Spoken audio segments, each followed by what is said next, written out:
नमस्कार सभी को। ऑनलाइन क्लासेज में एक बार फिर से आपका स्वागत है। अपन पढ़ रहे थे क्रमचे ग्रुप। ठीक है, शुरू करते हैं आज की क्लास। देखिए क्वेश्चन को पढ़िए, क्या दिया गया है और क्या पूछ रहा है।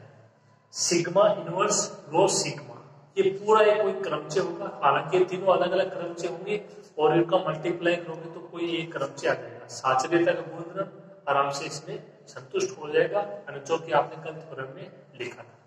ज्ञात कीजिए जबकि, तो ये कुछ मान दिए गए। देखो कौन कौन से मान, रो क्रमचे का मान दिया गया आपको। ठीक है, 1 से लेकर 9 तक अवयव है और ये उनके प्रतिबिंब है। ठीक है, यानी S या PL कोई समुच्चय जिसके क्रमचे है तो उसमें कितने अवयव है, 1 से लेकर 9 तक के सारे अवयव है। ठीक है, ये बात आपको समझनी है। दूसरा क्रमचे दिया गया रो, ये इस प्रकार से ना देखिए, इस प्रकार से दिया गया तो वो एक ही चीज है, दोनों कुछ अलग अलग नहीं है। कैसे, आप इसको भी इस प्रकार से लिख सकते हो असंयुक्त चक्रों के रूप में। देखिए 1 3 4 5 6 2 7 8, इनमें कोई भी अवयव विशिष्ट नहीं है। ये क्या है, असंयुक्त चक्र है। ये क्या है, असंयुक्त चक्र है। ठीक है इतना। तथा ये भी बताइए कि क्रमचे रो है वो संक्रमचे है या विषम क्रम से। आपको करवा चुके इस प्रकार के क्वेश्चन। तथा क्रमचे रो की कोटि ज्ञात कीजिए। 3 चीजें ज्ञात करनी है। सिग्मा इनवर्स रो सिग्मा का मान ज्ञात करना है। ठीक है, उसमें गलती नहीं होनी चाहिए। आपको मैंने एक दिन पहले ही बोला था कि जो चीज आसान लगती है सबसे ज्यादा गलती होने की संभावना उसी में रहती है। ठीक है, तो आप इसको थोड़ा ध्यान से देख लेना। आप सोचो कि क्रमचे गुणन आराम से कर देंगे, एक भी अवयव इधर उधर हो गया तो फिर मुश्किल हो जाएगी। ठीक है, थोड़ा ध्यान से कर लेना इसको। ये आपका दूसरा क्रमचे, और जो संक्रमचे और विषम क्रमचे की परिभाषा आपको पता ही है, और रो की कोटि का भी आपको पता है। 2 तरीके से जो ठीक लगे उससे आप कर लेना। तो सबसे पहले देखिए सिग्मा इनवर्स रो सिग्मा, तो कोई भी क्रमचे उसका प्रतिलोम क्रमचे किस प्रकार ज्ञात करते हैं आपको बता चुके हैं, एक एग्जाम्पल करवा चुके हैं। एक जो क्रमचे उसको ले लीजिए सिग्मा इनवर्स, एक क्रमचे में ज्ञात कर लीजिए रो सिग्मा। पहले 3 क्रमचे थे, फिर 2 हो जाएंगे, फिर उनका मल्टीप्लाई करेंगे तो कोई एक क्रमचे आ जाएगा, सिग्मा इनवर्स रो सिग्मा। ठीक है, देखिए स्टार्ट करते हैं।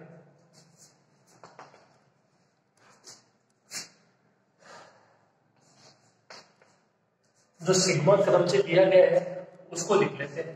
1 3 4 5 6 2 7 8 9। ठीक है, सबसे पहले इसको इस प्रकार लिख लेते हैं।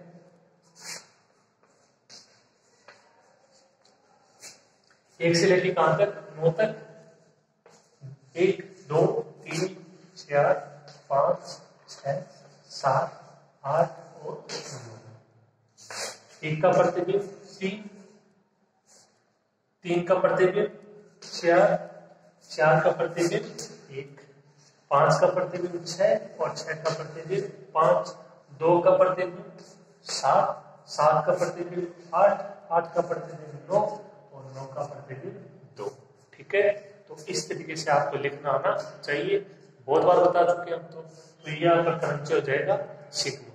ठीक है, तो पहले ज्ञात कर लेते हैं क्रमचे रो और क्रमचे सिग्मा का क्रमचे गुण। ठीक है, लिखिए आप तरफ।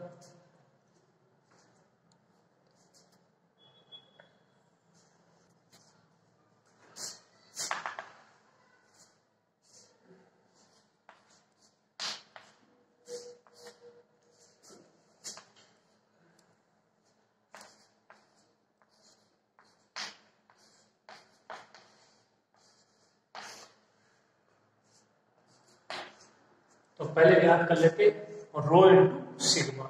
रो क्रमचे को लिख दिया सारे अवयव। 1 का प्रतिबिंब 7, 2 का प्रतिबिंब 8, 3 का प्रतिबिंब 9, 4 का प्रतिबिंब 6, 5 का प्रतिबिंब 4, 6 का प्रतिबिंब 5, 7 का प्रतिबिंब 2, 8 का प्रतिबिंब 3 और 9 का प्रतिबिंब 1।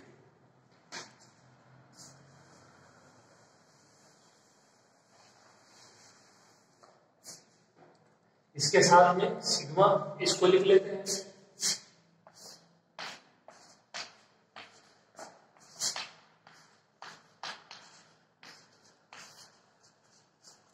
ये ऐसे कैसे लिखिए, 3 7 4 1 6 5 8 9 और 2। अब इनको देख लेना ध्यान से, 3 7 4 1 6 5 8 9 2।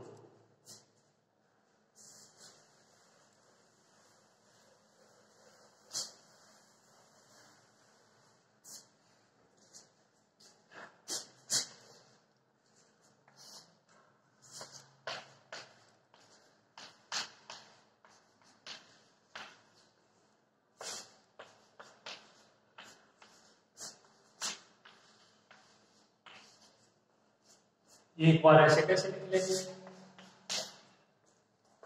करना क्या है, तो दूसरा क्रमचय है उसकी दूसरी पंक्ति की तरह से पहले क्रमचय की पहली पंक्ति को बना लेंगे। ऐसे कैसे लिख दीजिए,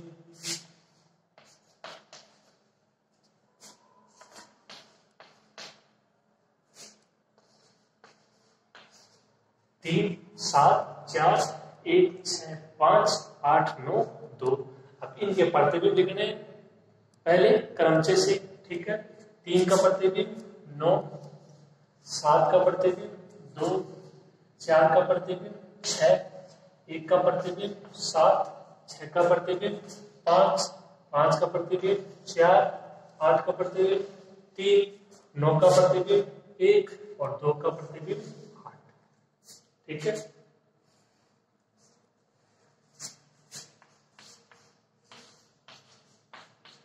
रो सिग्मा का मान क्या आ गया, ये हट जाएगा, ये हट जाएगा,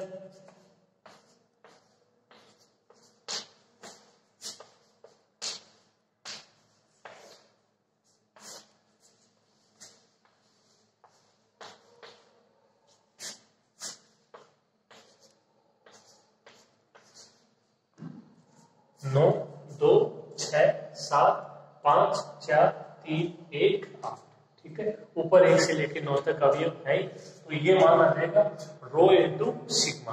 अब याद करना है सिग्मा इनवर्स, तो देखिए ये अपने पास मान है किसका, सिग्मा का, यहां से याद कर लेते हैं सिग्मा इनवर्स।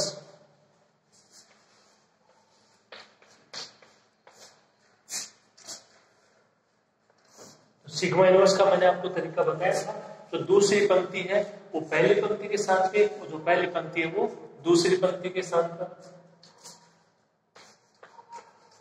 3 7 4 1 6 5 8 9 2, ठीक है।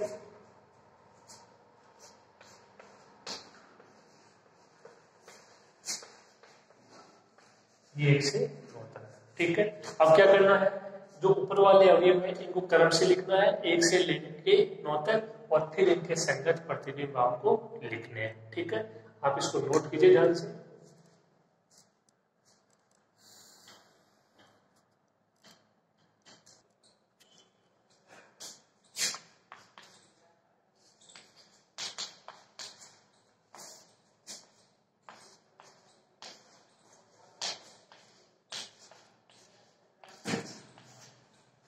तो सिग्मा इनवर्स का मान क्या जाएगा, इन सारे अंक को 1 से लेके 9 तक क्रमवाइज लिखना है। 1 का प्रतिबिंब 4, 2 का प्रतिबिंब 9, 3 का प्रतिबिंब 1, 4 का प्रतिबिंब 3, 5 का प्रतिबिंब 6, 6 का प्रतिबिंब 5, 7 का प्रतिबिंब 2, 8 का प्रतिबिंब 7 और 9 का प्रतिबिंब 8, ठीक है। तो ये मान हो जाएगा सिग्मा इनवर्स का, ओके।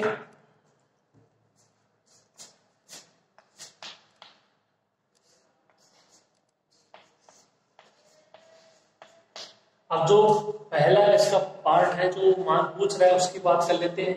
क्या है, सिग्मा इनवर्स रो सिग्मा, ठीक है। तो उसके लिए पहले मान आप लिखोगे सिग्मा इनवर्स का, फिर रो सिग्मा का।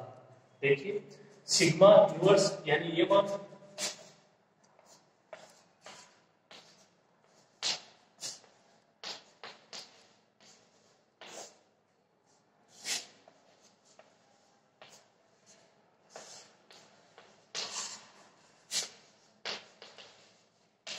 बाद में रो इंटू सिग्मा, ये रहा।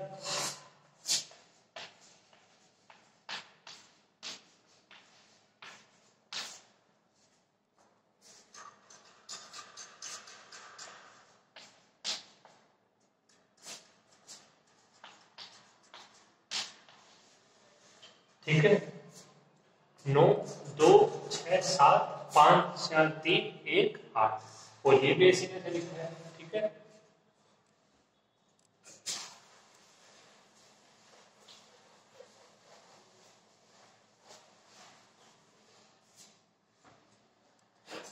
पहले 3 क्रमचय थे, इनका मल्टीप्लाई करा लिया, 1 हो गया। अब इनका मल्टीप्लाई करा लेते हैं, कोई एक क्रमचय आ जाएगा।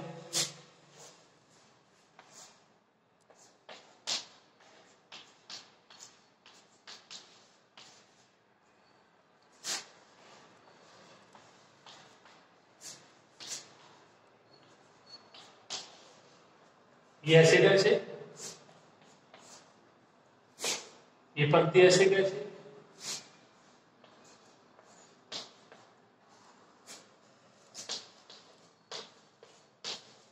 अब इनके प्रतिबिंब लिख दीजिए ध्यान से, गलती नहीं होनी चाहिए।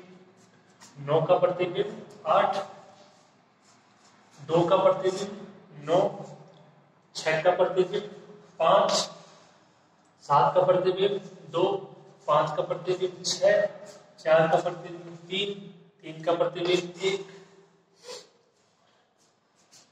1 का प्रतिबिंब 4 और 8 का प्रतिबिंब 7। ठीक है,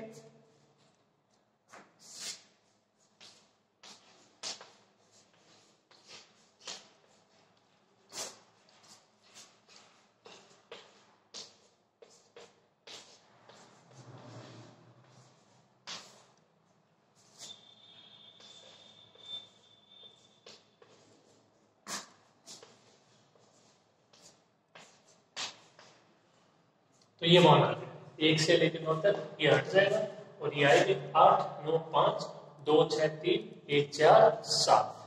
ठीक है, इतना लिखो।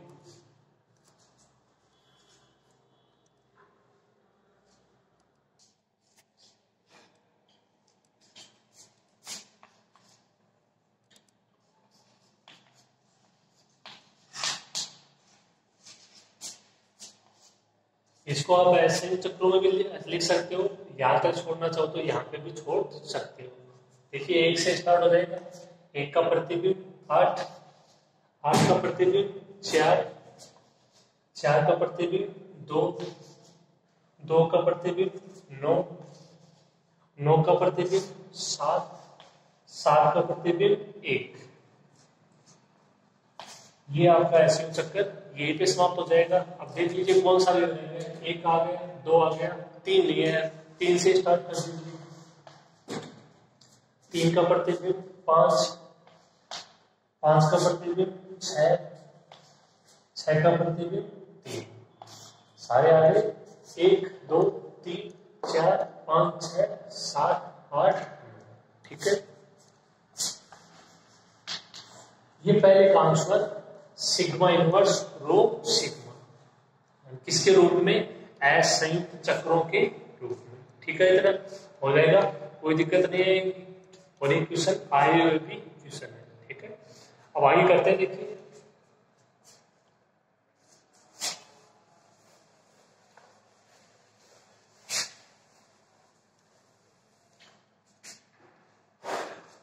इसके अलावा जो आपको पूछ रहा है, वो पूछ रहा है कि जो क्रमचय रो है उसके बारे में 2 क्वेश्चन पूछ रहा है। ठीक है, जो क्रमचय रो है उसके बारे में पूछ रहा है कि वो समक्रमचय है या विषम क्रमचय। तो इसके लिए सिंपल सी बात है कि आपको समक्रमचय और विषम क्रमचय की परिभाषा आनी चाहिए।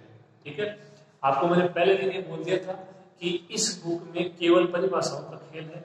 अगर आपको परिभाषाएं अच्छे से आती है तो इसमें कोई दिक्कत नहीं है। जोड़वा की पूर्ण भाग यहाँ पे नहीं आपको मिलने वाले। ठीक है, दूसरा क्या है, रो की कोटि।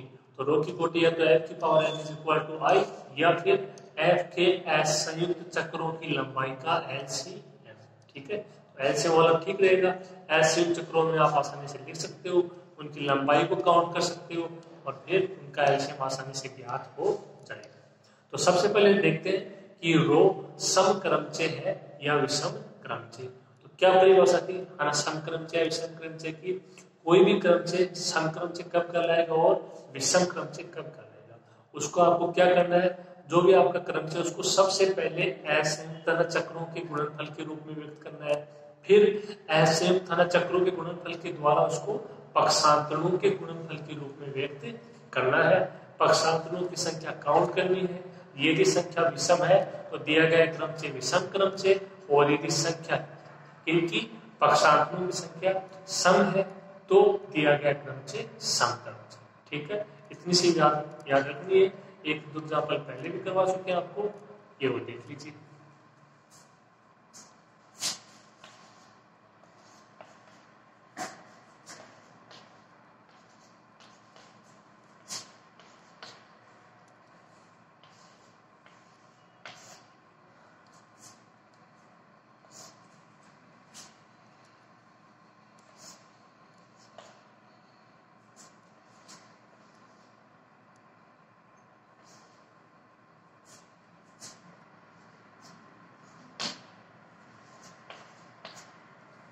यही मान था शायद रो का 1 से लेकर 9 तक प्रतिबिंब, 1 का प्रतिबिंब 7 था, 2 का 8, 1 का प्रतिबिंब 9, 4 का प्रतिबिंब 6, 5 का प्रतिबिंब 4, 6 का प्रतिबिंब 5, 7 का प्रतिबिंब 2, 8 का प्रतिबिंब 3 और 9 का प्रतिबिंब 1। ठीक है, चेक कर लीजिएगा।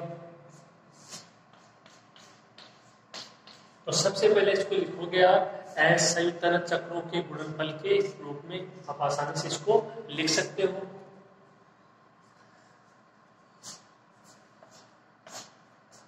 एक से स्टार्ट हो जाएंगे। 1 का प्रतिबिंब 7, 7 का प्रतिबिंब 2, 2 का प्रतिबिंब 8, 8 का प्रतिबिंब 3, 3 का प्रतिबिंब 9, 9 का प्रतिबिंब 1। यहीं पर रुक जाएंगे। देखिए 1 2 3 4 लिया है, 4 से स्टार्ट हो जाएंगे। 4 का प्रतिबिंब 6, 6 का प्रतिबिंब 5, 5 का प्रतिबिंब 4। आगे सारे हो गया 1 2 3 4 5 6 7 8 9, और दोनों में कोई भी अवयव वैनिष्ठ नहीं है। इसका मतलब दोनों क्या है, रो के असंयुक्त चक्र। ठीक है, अब हो गया असंयुक्त चक्र। अब इसको लिखेंगे पक्षांतरण के गुणनफल के रूप में। पहला पक्षांतरण 1 9, दूसरा पक्षांतरण 1 3, तीसरा पक्षांतरण 1 8,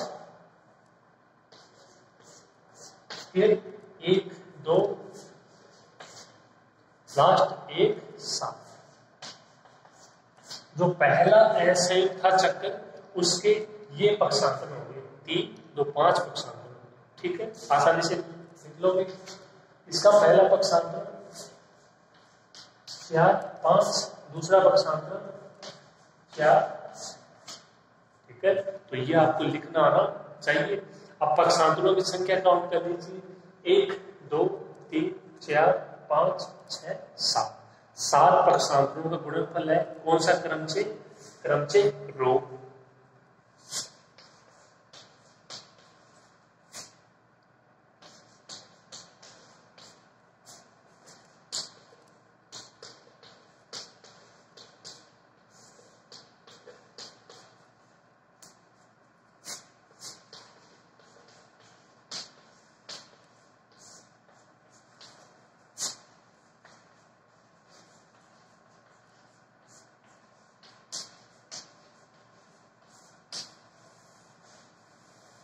रो क्या हो जाएगा? विषम क्रमचय। ठीक है, दूसरा पार्ट प्रूफ। अब ऑर्डर ऑफ रो, रो की कोटि ज्ञात करनी है, और देख लेते हैं।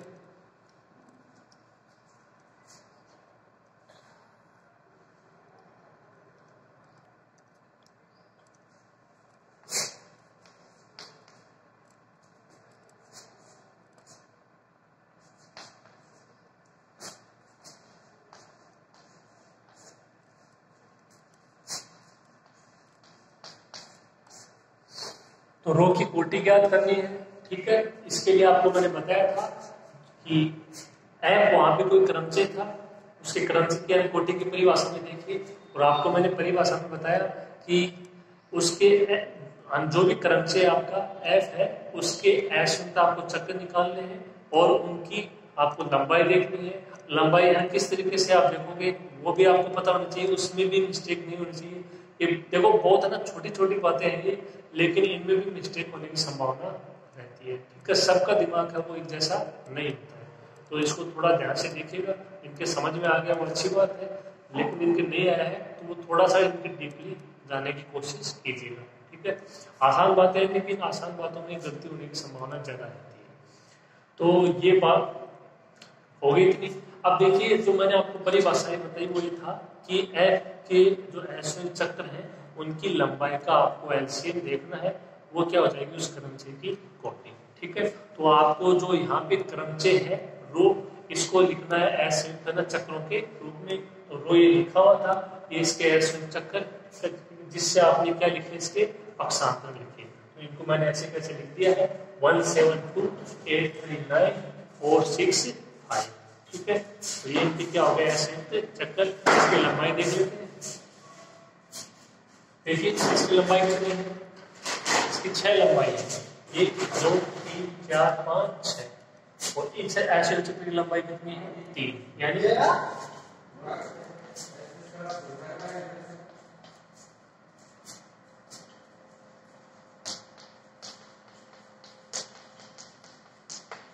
तो यहाँ से ऑर्डर ऑफ रो है उसका मान कितना हो जाएगा 6 और 3 का एलसीएम। यहाँ एक लाइन और लिखना चाहो, डायरेक्ट नहीं लिखना चाहो तो ऐसे लिख सकते हो।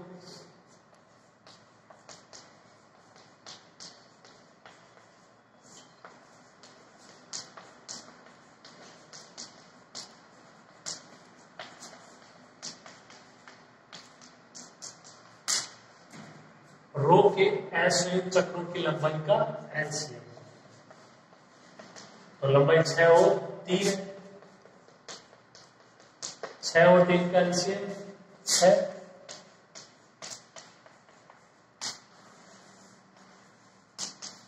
Order of row is equal to 6, order of row is equal to 6। ठीक है, तो ये आसान क्वेश्चन है।